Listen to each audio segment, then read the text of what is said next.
Hi, thank you for the comment. I wanted to respond to this really quickly because a lot of the fragrances that I picked for that video were from niche houses, and niche fragrances are expensive, unfortunately. But there's still a way that you can make them work with your budget, and I'd like to show how I do it.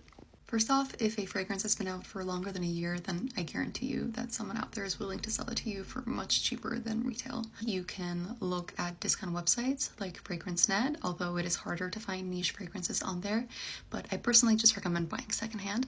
Just go to the page of the fragrance on Fragrantica, and among the reviews, I've been able to find people who were like, hey, I'm selling a bottle of this perfume, it's 85% full, message me if you're interested in it. Or you could even post a comment being like, I'm interested in a bottle, message me if you have one and you're willing to sell it. Facebook Marketplace was mentioned in the comments as a place to look into, but I would like to throw in Mercari, which is a secondhand shopping platform that I've had a lot of luck with. I find that there is a huge fragrance community on there for some reason. Let me show you how I use it. For the purposes of this video, I looked up Homage Reflection, and this is what the inside of the app looks like. This is what their search results look like, and as you can see, there's a lot of full bottles out there. There's listing for samples and decants. I'm clicking on this very first one, which as you can see, the price is $170, a lot cheaper than retail.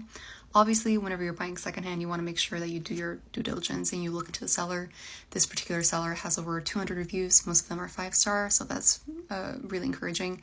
And as you can see, this person is selling tons of fragrances. I recognize Parfums and Marley, Kerosene, Dolce & Gabbana. I really like Mercari because you can actually send offers to the seller too. The platform makes it really easy to send offers. You can even like the fragrance and be notified whenever there's a change in price. You can even save the search as well and be notified whenever there are new listings that are added. If those prices are still a bit too much for you, then I highly recommend that you look into samples and decants. I think that you should sample regardless. Always sample before you buy. Decants are a really great way of building your collection and getting to experience the scent and enjoy it without actually spending a lot of money. And definitely look into websites like ScentSplit I've used before, and they're really great. And I also just really recommend that you join some sort of fragrance community online. Personally, a part of a group on Discord where we swap samples and decants and even full bottles of perfume, and it's great. I'm able to make some really great friends on there, so highly recommend doing that.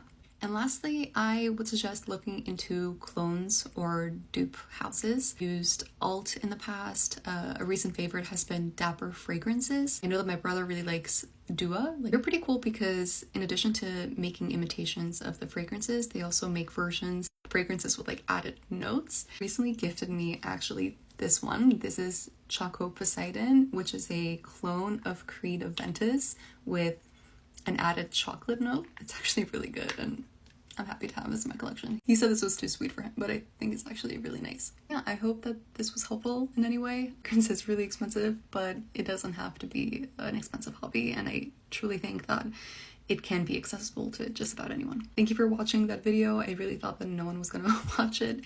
I am planning on making a part 2 and posting it soon. I think that I will be focusing more on designer fragrances for that one, so keep an eye out for that. Bye!